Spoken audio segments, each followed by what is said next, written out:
Bienvenidos y bienvenidas al Diplomado de Especialización sobre Victimología y Derecho Internacional de Protección a Derechos Humanos de las Mujeres, que el Consejo Nacional de la Judicatura desarrolla en conjunto con Ormusa. Es una alegría estar nuevamente con ustedes reunidos en este ámbito virtual para compartir este interesante tema. Vamos a comenzar esta jornada con el tema número 5, relativo a la violencia contra las mujeres desde la perspectiva de los derechos humanos. Un tema de más interesante y que voy a poder compartir con ustedes durante estos minutos de esta manera sincrónica, y también vamos a realizar algunas actividades que espero que también nos ayuden a fortalecer conocimientos que ya tenemos y que solo queremos seguir debatiendo, queremos seguir poniendo en el debate estos temas tan importantes y tan relacionados con el trabajo que ustedes loablemente realizan en sus tribunales. Entonces, con mucho gusto les voy a compartir la presentación para esta jornada. Nuevamente, bienvenidos y bienvenidas. Es un gusto que estemos nuevamente reunidos. Como parte del módulo 3, el tema que nos corresponde abordar en esta jornada es la violencia contra las mujeres desde la perspectiva de los derechos humanos. Y estos son los temas que vamos a abordar en esta sesión. Vamos a abordar la definición de violencia contra las mujeres desde la perspectiva de los derechos humanos. Vamos también a hablar sobre las particularidades de la violencia contra las mujeres por razones de sexo, género, y sobre todo este tema lo vamos a desarrollar con una actividad. Y también vamos a hablar sobre los ámbitos, tipos y modalidades de violencia, principalmente los contextos sobre los tipos de violencia que expone Johnson. Los objetivos de este módulo son reconocer la definición de violencia contra las mujeres desde una perspectiva de derechos humanos y diferenciar las particularidades de las violencias contra las mujeres en los casos que ustedes analizan en su trabajo profesional de judicatura. Pues bien, vamos a comenzar haciendo recordatorio, porque realmente estos son temas que hemos venido desarrollando durante todo el diplomado. Y hemos estado siempre haciendo como bastante énfasis en la importancia de reconocer que la violencia contra la mujer es una forma de discriminación y una violación de los derechos humanos. Es decir, que cuando estamos hablando de violencia contra las mujeres, estamos hablando que se están vulnerando derechos humanos de este sector. No son derechos que se dan de forma antojadiza, o no son derechos que se otorgan a las mujeres de manera no justificada, sino todo lo contrario. Quieren romper un patrón mundial de violencia que también es un patrón sistémico. Lamentablemente, la violación de los derechos humanos de las mujeres por el hecho de pertenecer al sexo femenino es una práctica que está bastante arraigada a nivel mundial, por lo que hemos visto en sesiones anteriores, muy vinculado con la cultura patriarcal, con la aceptación de la violencia contra las mujeres en los patrones culturales de todo el mundo. Y es sistémica porque está introducida en el sistema. Todo el sistema opera para favorecer esta violencia contra las mujeres, y muchas veces pues el mismo sistema favorece.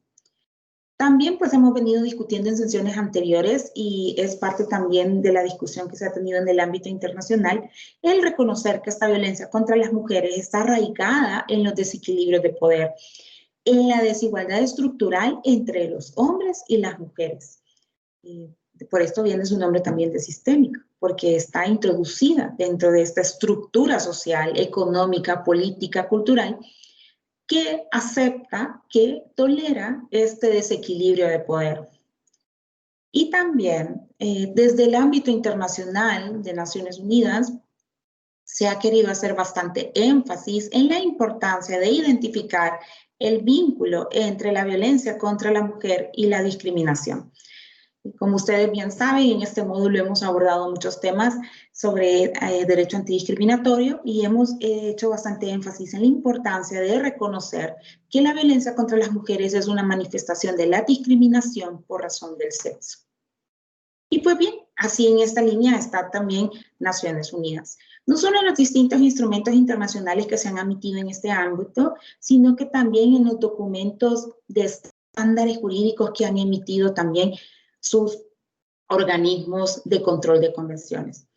Por ejemplo, la Recomendación General número 19 del Comité para la Eliminación de la Discriminación contra la Mujer hace bastante énfasis en la definición de lo que tenemos que comprender de violencia contra las mujeres desde una perspectiva de derechos humanos. Y entonces esta recomendación ya en 2016 nos establecía lo importante que es analizar que la violencia dirigida contra la mujer, porque es mujer o que afecta en forma desproporcionada a la mujer, es la que va dirigida o es la que conocemos como violencia contra la mujer. A veces es difícil entender y como ya hemos discutido en sesiones anteriores, tanto de manera presencial como virtual, aquí se hace referencia con esto de por el hecho de ser mujer. Pero como ya hemos venido profundizando y vamos a tener la oportunidad de desarrollar más ejemplos, ¿qué quiere decir esto? Que con esa acción se busca someter a la mujer a un sistema patriarcal, a una cultura de aceptación de violencia, y que esto se hace a través del menoscabo o anulación del goce de sus derechos y sus libertades fundamentales. En la misma línea también se manifestó la Declaración sobre la Eliminación de la Violencia contra la Mujer.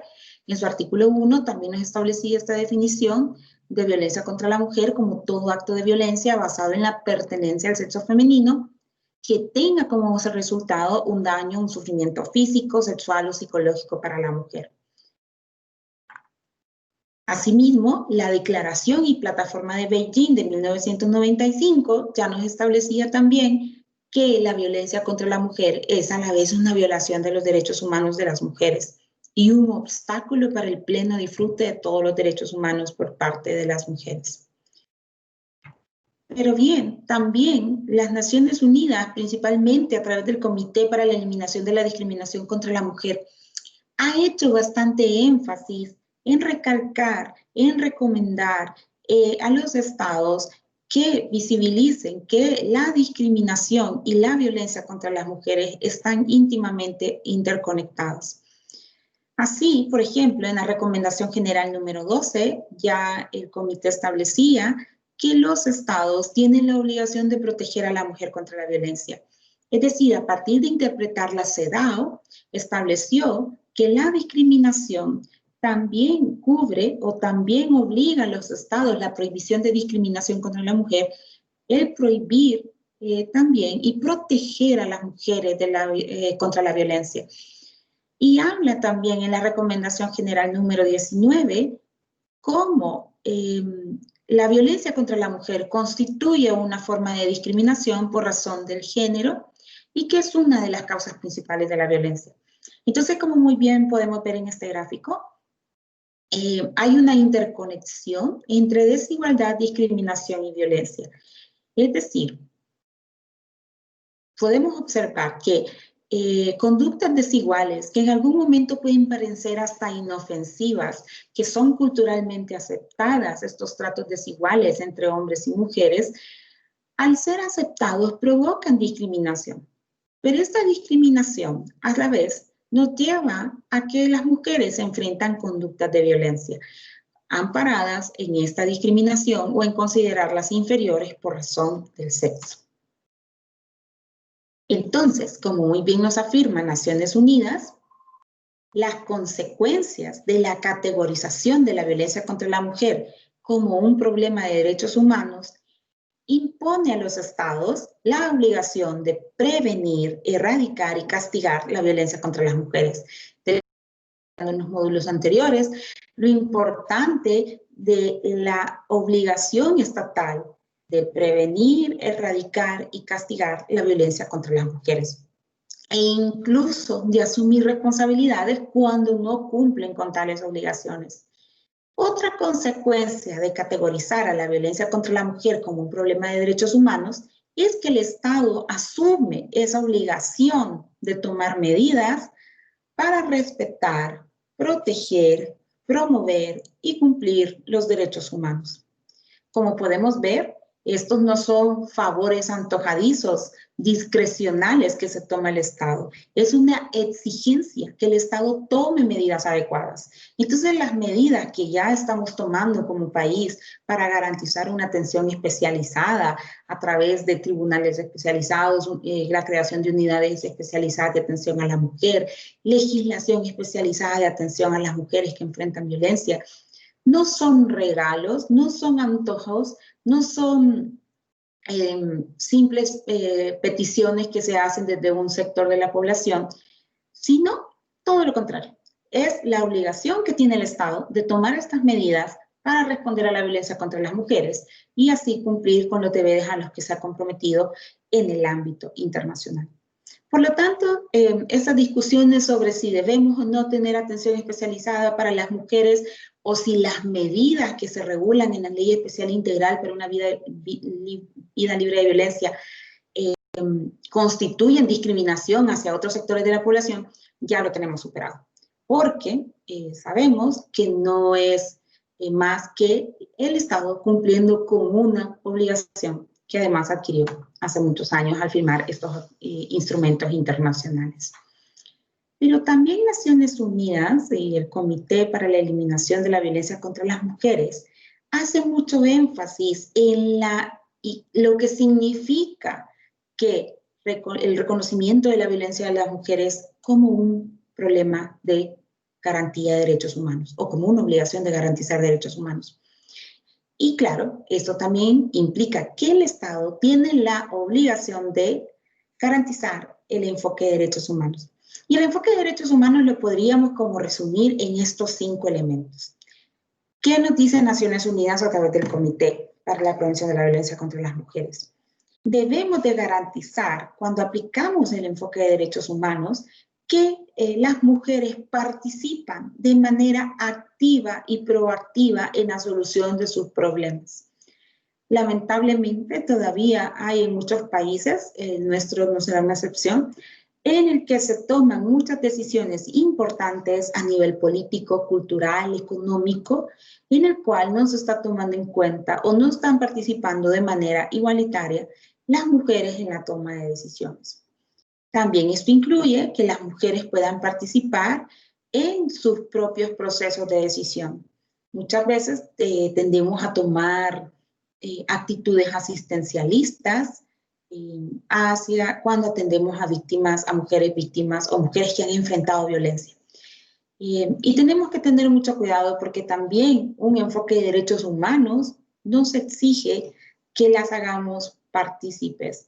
Pero no solo partícipes, sino que también que las empoderemos. Y empoderamiento va relacionado con conocer sus derechos y poder ejercerlos, tener claridad de cuáles son los mecanismos en los cuales ellas pueden acudir para exigir sus derechos, para solicitar atención, para denunciar abusos, etc.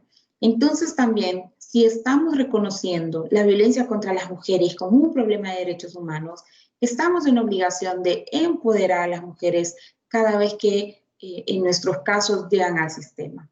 Esto requiere que las mantengamos siempre informadas de los estados de sus procesos, las hagamos partícipes, reconozcamos también y respetemos que son seres humanos que toman sus propias decisiones, pero que estas decisiones sean tomadas a partir de un conocimiento informado, por supuesto que sea comunicado de una manera que sea comprensible para su nivel de desarrollo cultural y educativo. También aplicar el enfoque de derechos humanos desde la perspectiva de Naciones Unidas significa garantizar una rendición de cuentas. Esto quiere decir que siempre tenemos que ser transparentes con las mujeres que atendemos en nuestros sistemas. Tienen que tener claridad de qué procesos están enfrentando, en qué etapa del proceso están, cuáles son las consecuencias de las decisiones que estamos tomando y por qué hemos tomado estas decisiones. Esto es muy importante y además tienen que tener claridad de cuáles son los mecanismos para presentar quejas, para solicitar información, pero tienen que ser mecanismos adaptados a sus condiciones. No tienen que ser engorrosos, no tienen que solicitar mucho papeleo, ni mucho menos necesitar la asistencia de un abogado o abogada para que ellas puedan acceder a solicitar esta rendición de cuentas. Por supuesto que tienen derecho a conocer cuál es el estado de su proceso y cuándo van a obtener una resolución. También considerar la violencia contra las mujeres como un problema de derechos humanos nos impone la obligación de no discriminar. Bueno, hemos hecho mucho énfasis en esto. El derecho que tienen las mujeres a ser atendidas libre de patrones estereotipados, sin juzgamiento, sin justificar algún tipo de trato desigual basado en patrones culturales o religiosos. Y pues esto viene también porque todo nuestro personal, no solo nosotros y nosotras como judicatura, sino todo el personal que se encuentra en el centro judicial, esté conforme o esté adaptado, esté capacitado para atender sin discriminación.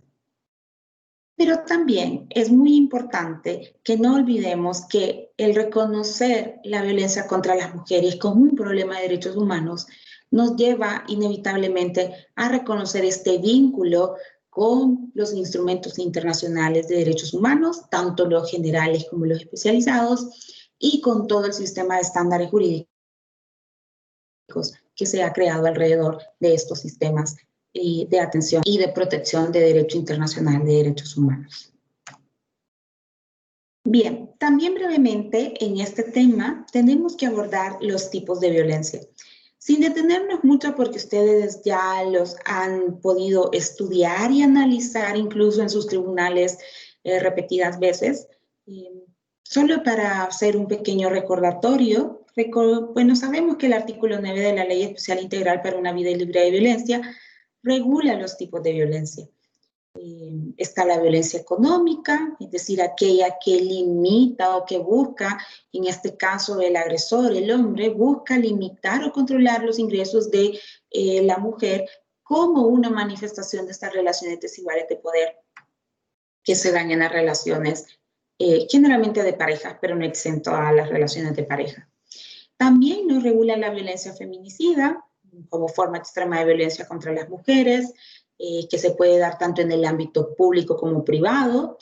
El ámbito público no está exento de esta violencia, lamentablemente, y que coincide o que conlleva a poner en riesgo la vida de las mujeres. Lamentablemente, la violencia feminicida puede terminar en la muerte de la mujer, pero también incluye aquellas conductas como la inducción al suicidio feminicida, los feminicidios tentados y en sí cualquier conducta que busque afectar la vida de las mujeres, siendo pues la forma más extrema causar la muerte o feminicidio, como está tipificado en nuestra legislación. También se regula la violencia física, que es aquella que va dirigida a causar un sufrimiento o daño en el estado físico de las mujeres y puede pues tener estos resultados de lesiones en el cuerpo de las mujeres.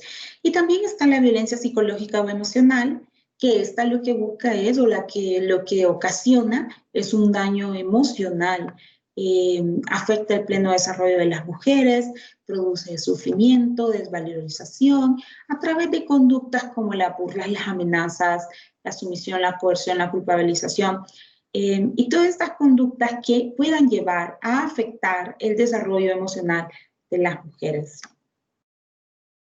Mientras que la violencia patrimonial, pues hasta aquella dirigida a disponer del patrimonio de las mujeres de forma antojadiza, de forma arbitraria, y que se presenta pues por la manipulación de objetos, de propiedades, incluso con ocultación o destrucción de objetos personales, documentos de identificación y cualquier valor o derecho patrimonial en la vida de las mujeres, y que también es una forma de perpetuar esta violencia contra las mujeres y las relaciones desiguales de poder. Otro tipo de violencia, la violencia sexual, que pues consiste en cualquier conducta del agresor hombre hacia una mujer que vulnere su derecho a decidir libre y voluntariamente su vida sexual. Y pues incluye desde el acoso, tocamientos, hasta pues agresiones o violaciones. También los casos de explotación sexual. Mientras que la violencia simbólica pues se representan por mensajes, valores, iconos o signos que puedan transmitir o reproducir esta idea de dominación de los hombres sobre las mujeres, que reproducen relaciones desiguales de poder, que reproducen o sustentan la idea de la discriminación y naturalizan esta subordinación de las mujeres en la sociedad. Brevemente también sabemos que la Ley Especial Integral para una Vida Libre de Violencia para las Mujeres regula las modalidades de violencia y nos establece que la violencia se puede dar en 3 modalidades. La violencia comunitaria, pues es toda aquella que se hace en los ámbitos comunitarios hacia las mujeres. Es decir, que en este ámbito comunitario a la mujer se le denigra, se le discrimina, se le margina, se le excluye por el hecho de ser mujer. Puede ser a través de patrones estereotipados, de juzgarla por su forma de comportarse, por no adaptarse a los patrones estereotipados que se esperan de las mujeres, o por demandar sus derechos. También la violencia puede darse en la modalidad institucional, es decir, cuando la violencia, la acción o la omisión, porque también se comete violencia a través de omisiones, viene de un representante del Estado, un servidor público, servidora pública que discrimina con el fin de dilatar o obstaculizar, impedir el goce de los derechos de las mujeres. Y es decir, que en este caso el funcionario como representante del Estado vulnera el derecho de las mujeres a acceder a solicitudes, a disfrute de derechos, a políticas, y o limita también la investigación o la sanción de hechos de violencia contra las mujeres. Y también la violencia se puede dar en la modalidad de violencia laboral, es decir, acciones u omisiones contra las mujeres que son ejercidas en sus centros de trabajo o ámbitos de trabajo. Pueden ser desde agresiones psicológicas, llegando incluso a agresiones físicas que obstaculicen el libre acceso al empleo o el libre desempeño de las mujeres en su ámbito de trabajo, o el desarrollo en un ambiente equitativo en el cual las mujeres sean valoradas de la misma manera que los hombres. Bien, luego de este pequeño resumen, quisiera también que discutiéramos sobre los contextos de los tipos de violencias que expone el autor Johnson.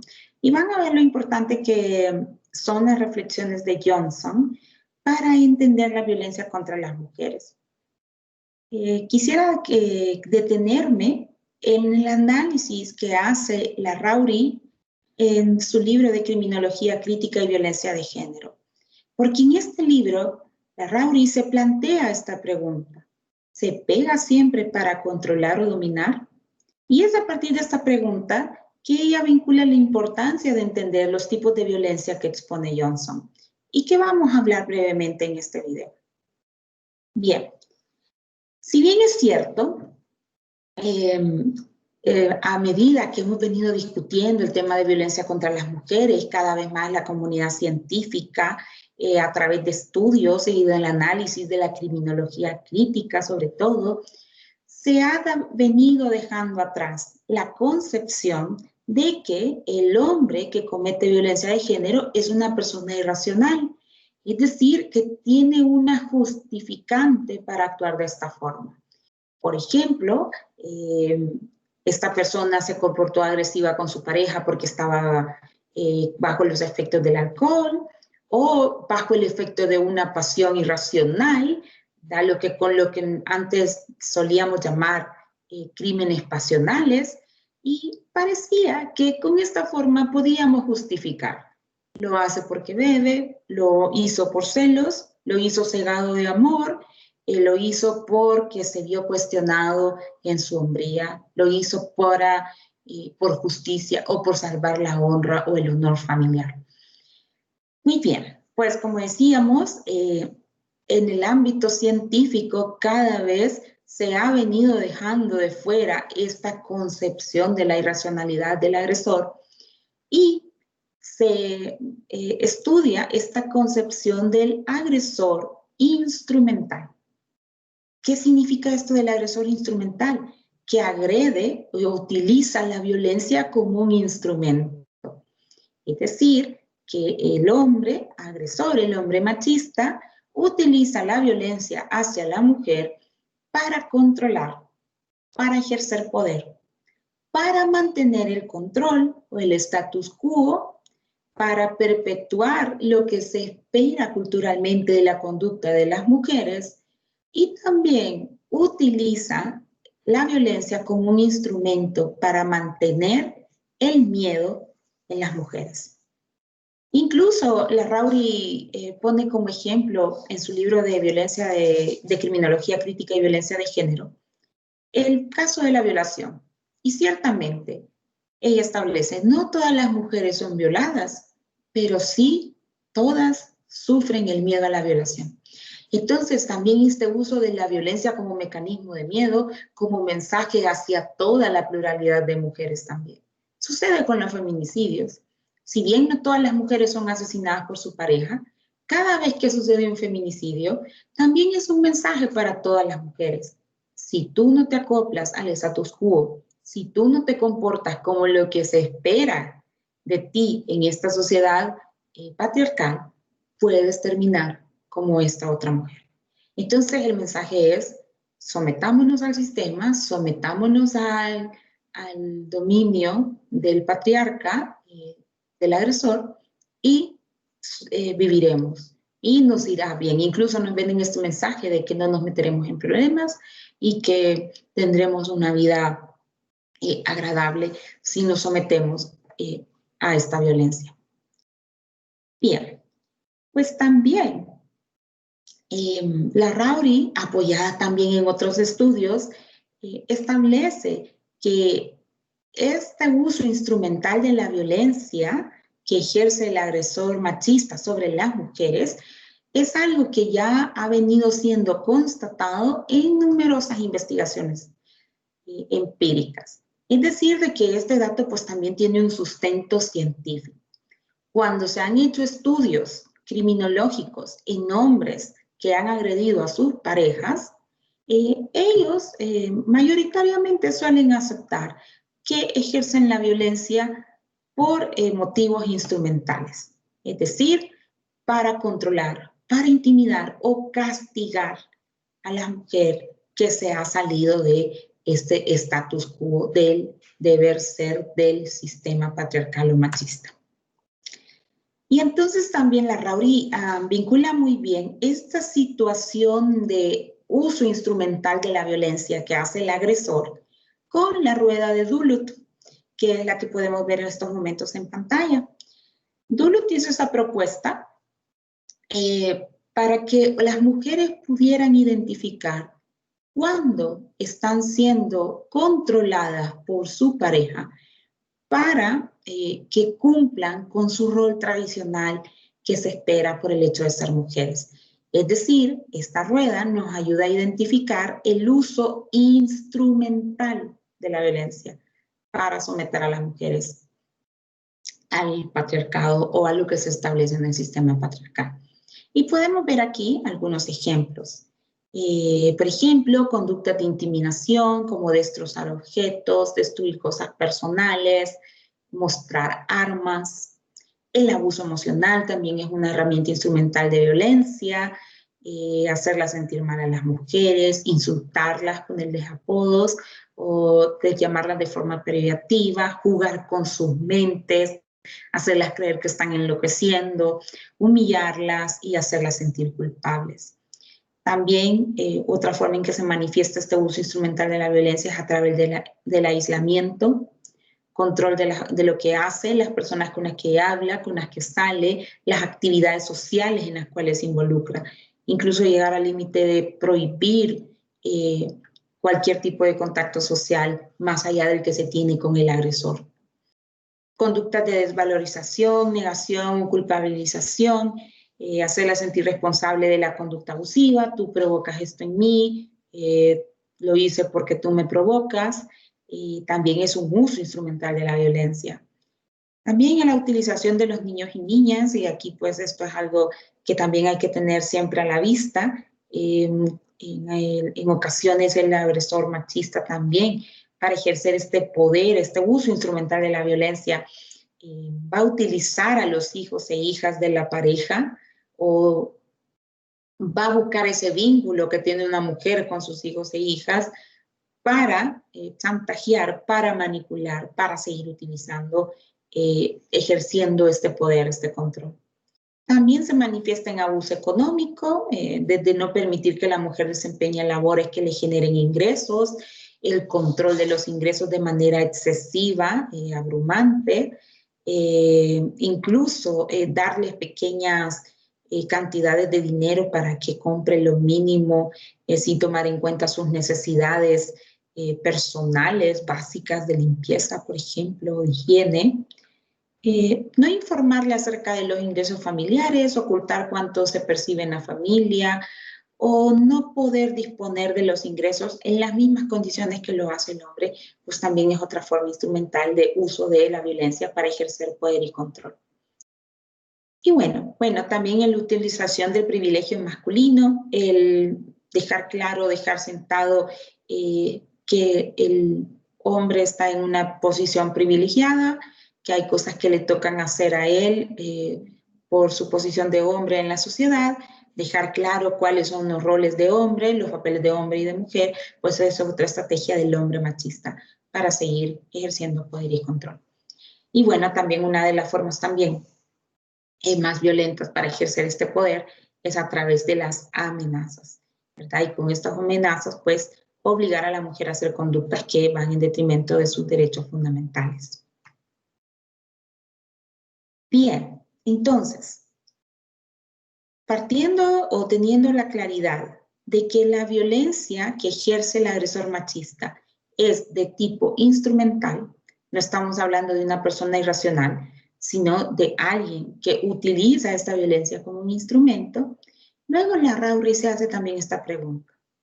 ¿Toda violencia que el hombre realiza sobre la pareja es forzosamente una manifestación de discriminación, desigualdad y poder? Interesante pregunta. Ella se la hace por toda la discusión que ha habido en España sobre, ¿podemos considerar a todos los hombres que han tenido episodios de violencia con su pareja como agresores machistas? ¿Todos lo hacen con esa intención de discriminar o de ejercer desigualdad o de demostrar poder? Bien, pues la discusión es bastante interesante porque la verdad es que hay sectores divididos, tanto a favor como en contra. Hay sectores de la doctrina que consideran que no todas las manifestaciones de violencia que se dan en una pareja son necesariamente manifestaciones machistas. Y pues hay otro sector que considera que por el solo hecho de que se ejerza una acción violenta de un hombre hacia una mujer, ahí se lleva pues invivito la discriminación, la desigualdad de poder. Como les digo, la discusión doctrinaria ha sido bastante rica, pero se ha llegado a una conclusión, voy a decir yo, bastante acertada, me parece, bastante científica, además basada en estudios criminológicos. Miren, en España ya en 2004 pues tenían bien avivada esta discusión por cómo están configurados sus tipos penales, ¿verdad? Por las reformas también que han hecho sus tipos penales, en el que consideran que cualquier violencia que se hace en el ámbito de pareja es considerada violencia de género. Y entonces aquí los doctrinarios empezaban a decir que no todas las acciones que se realizan o todas las conductas violentas que se realizan dentro de una relación de pareja tienen como finalidad instrumentalizar o ser utilizadas como un instrumento para mantener la discriminación.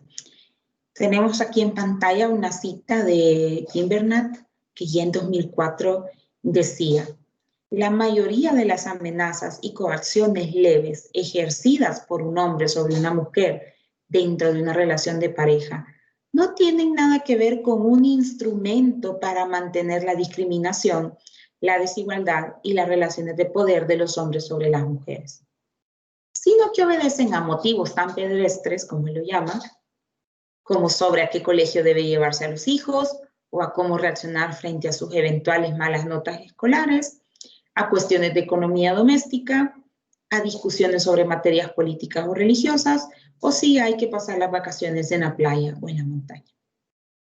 Si bien Jane Bernat yo lo ubico como dentro de las posturas más extremas, ¿verdad? Porque también considero de que no es que la mayoría de las amenazas y coacciones leves ejercidas por un hombre sobre una mujer no sean instrumentales. La verdad de que habría que tener números más serios o estadísticos.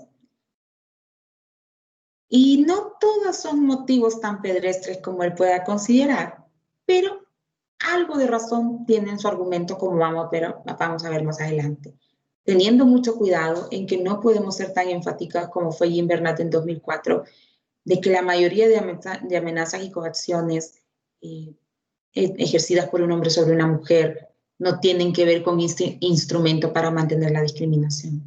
¿Por qué? Porque recordemos de que hay muchas conductas que están ya invívitas, aceptadas culturalmente, y muchas veces quizás para el mismo hombre, para el mismo agresor machista, no perciba cómo está utilizando esta ventaja social que tiene para tener la razón o para ganar un argumento o una discusión en problemas que pueden parecer tan banales, pero que al final pudieran ser también espacios de ejercicio de poder. Pero bien, sin irnos tan radical en la propuesta de Jane Bernat, aquí la Rowley sigue con la discusión.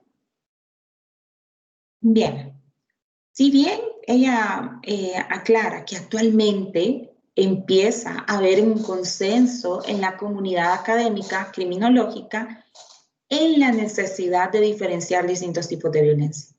Siguiendo ella el discurso que dio Jane Bernat, sin ser tan radicales como él llegó hasta ese extremo, pero sí razón tiene en apuntar de que hay una necesidad de diferenciar aquellos tipos de discusiones que se dan en la vida cotidiana de una pareja, sin llegar a ser ejercicios de poder, ¿no? De aquellas que sí representan la utilización de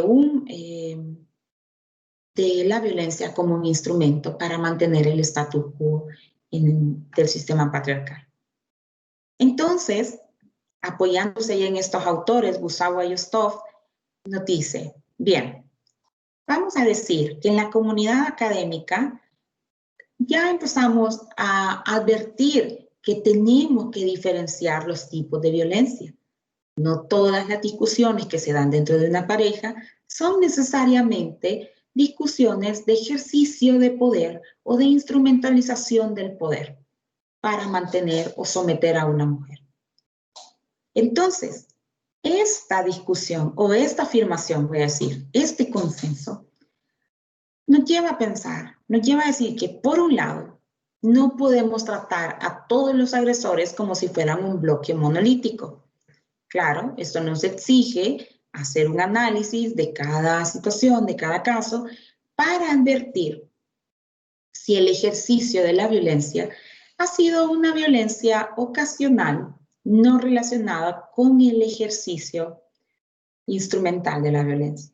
Gran reto, por cierto, les voy a decir, porque lamentablemente, por la misma sociedad machista en la que vivimos, está tan interiorizado el uso de esta ventaja social, el uso de este privilegio machista, que es muy frecuente y muy probable que cuando el hombre ejerce algún tipo de violencia, lo hace desde la tranquilidad o desde la confianza de sentirse superior por razón del sexo. Por supuesto, estoy hablando de los hombres machistas, no voy a generalizar.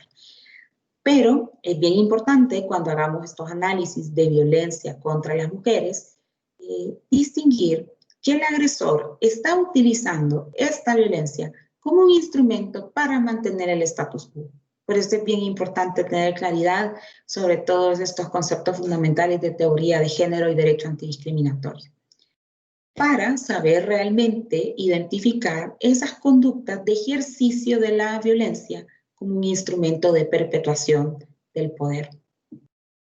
Pero también el diferenciar los tipos de violencia que se pueden aplicar, que se pueden dar en el ámbito familiar o en las relaciones de pareja, por ejemplo, nos lleva a reflexionar sobre que no podemos utilizar el término maltratador o batterer, como se diría en inglés, cuando se aplica a las mujeres que recurren a la violencia.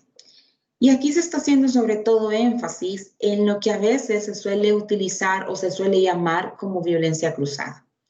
Es decir, no podemos decir que una mujer que responde a una agresión por parte de su pareja también es una maltratadora.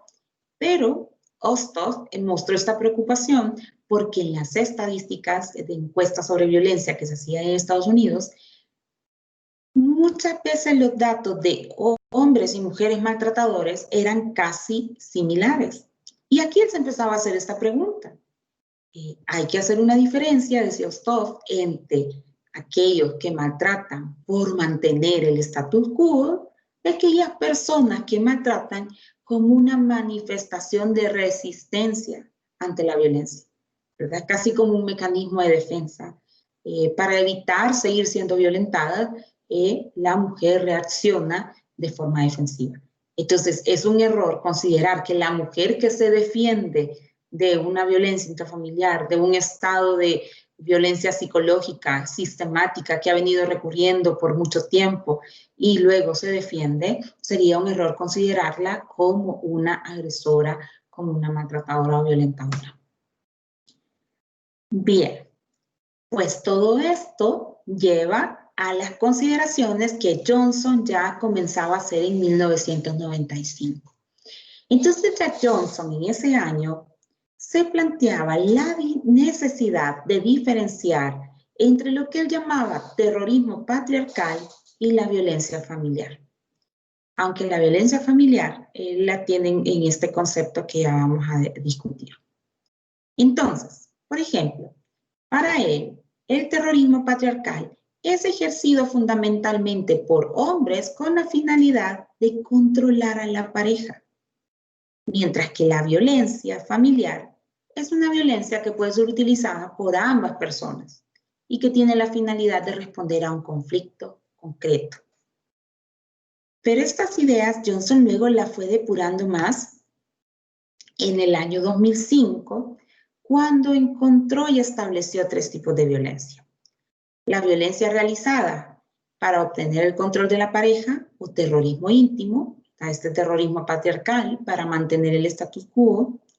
Está la violencia ejercida como respuesta al terrorismo íntimo, es decir, la resistencia violenta, como muy bien llama Johnson, es decir, esta respuesta que tiene la mujer para hacer frente al terrorismo íntimo, al terrorismo patriarcal que ha estado recibiendo por parte del agresor.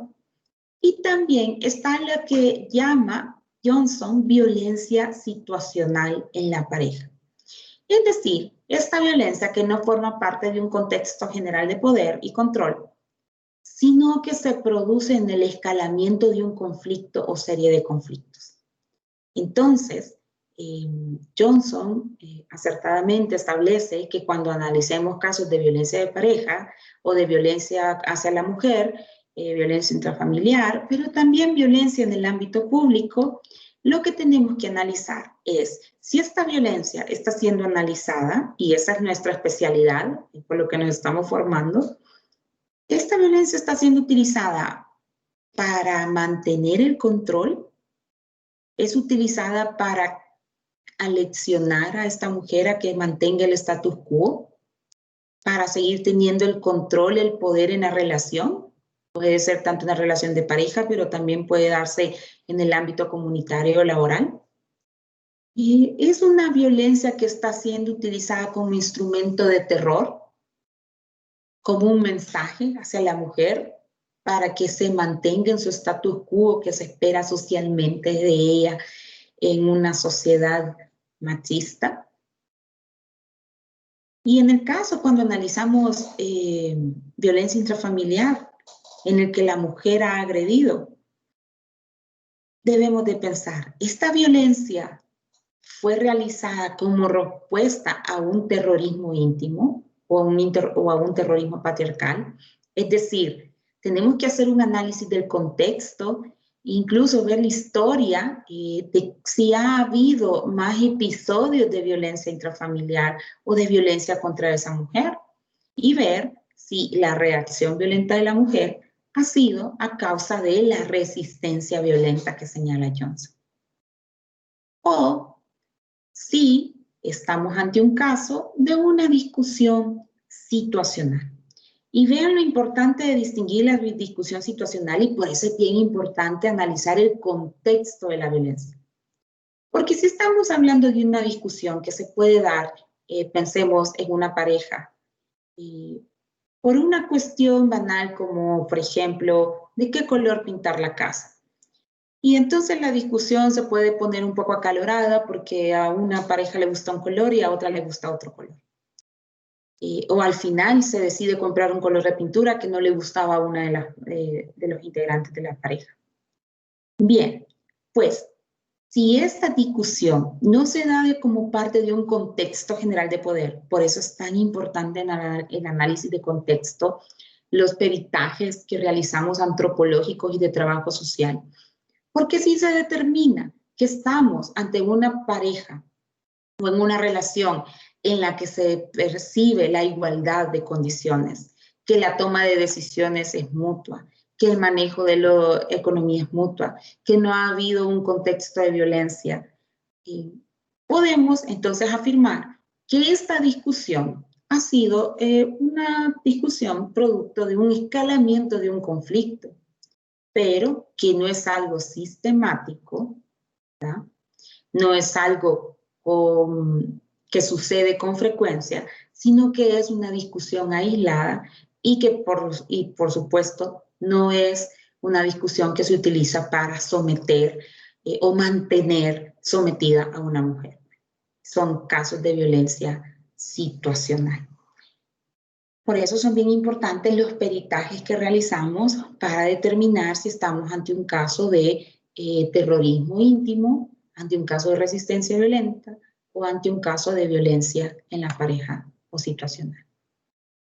Y son muy interesantes las valoraciones que la Rauri hace a estas propuestas de Johnson. Ella hace como dos grandes acotaciones que me parecen que también es muy importante que las tomemos en cuenta. Y ella quiere hacer un llamado de atención, y yo me sumo, y estoy segura que ustedes también, a que en las relaciones existentes, en las agresiones entre parejas o en la violencia intrafamiliar, muchas veces se suele ignorar que estas agresiones también se realizan contra hijos e hijas, que esta violencia intrafamiliar también impacta en los niños y niñas, y que muchas veces incluso son instrumentalizados, son utilizados como una forma de ejercer el control hacia la mujer. Entonces, por favor, siempre tenemos que tener presente cuando veamos casos de violencia contra la mujer, que también tenemos que analizar la violencia que se está ejerciendo contra los niños y niñas que están en el entorno familiar o en el entorno de la mujer. También, ella quiere hacer un llamado de atención a decir que reconocer estos tipos de violencia de los que nos expone Johnson no minusvalora la gravedad del problema de la violencia contra las mujeres.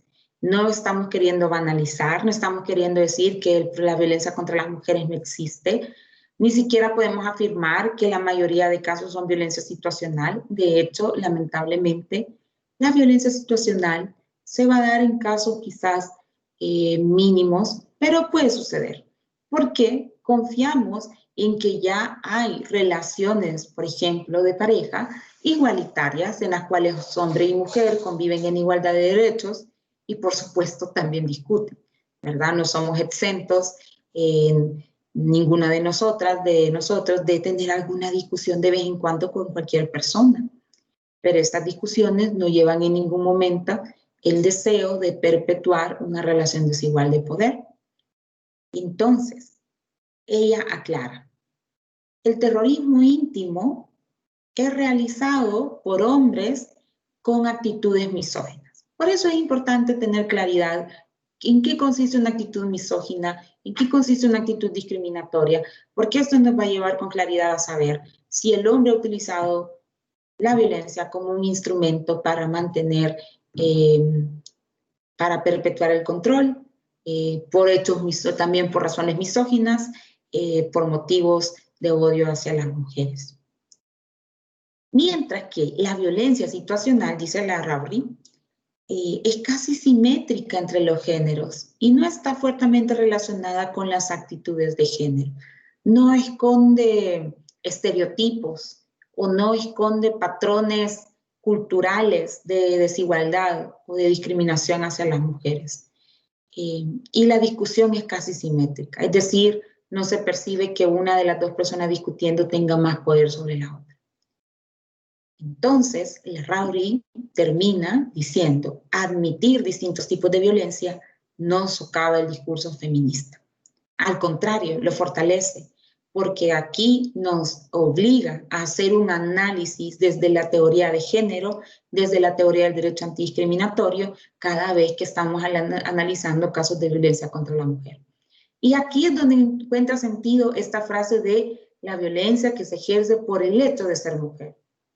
Porque tenemos entonces que analizar que por ser mujer, el agresor vio el ejercicio de esta violencia como un mecanismo de control, como un mecanismo de terrorismo patriarcal para mantener sometida a la mujer a este sistema de dominación. Finalmente, les quiero invitar a que desarrollen la guía de caso práctico número 1 de violencia contra las mujeres y violencia social o generalizada, porque en esa guía tendrán el placer de leer un documento de la maestra Alba Evelyn Cortés, en el cual nos desarrolla las particularidades de la violencia contra las mujeres por razón del sexo. Ella, de una manera muy didáctica, les explicará en su documento cuándo estamos ante una violencia generacional, unidireccional, diferencial u opresiva. Y a partir de esta lectura, ustedes van a poder desarrollar el análisis de un caso concreto. Bueno, también en esta presentación les comparto la bibliografía que hemos discutido durante esta sesión. Espero que la hayan disfrutado tanto como la disfruté yo. Les invito a profundizar en estos autores que realmente hacen bastante interesante la discusión y a que continuemos analizando esta situación desde el enfoque de la criminología crítica, que también es bastante interesante. No me queda más que agradecerles su atención y les deseo mucho éxito con su actividad y que culminen también con mucho éxito su diplomado. Y espero verles muy pronto en otra sesión de nuestro querido diplomado que estamos realizando gracias a la coordinación de la Escuela de Capacitación Judicial y de la Organización Salvadoreña de Mujeres por la Paz, Formosa. Hasta la próxima.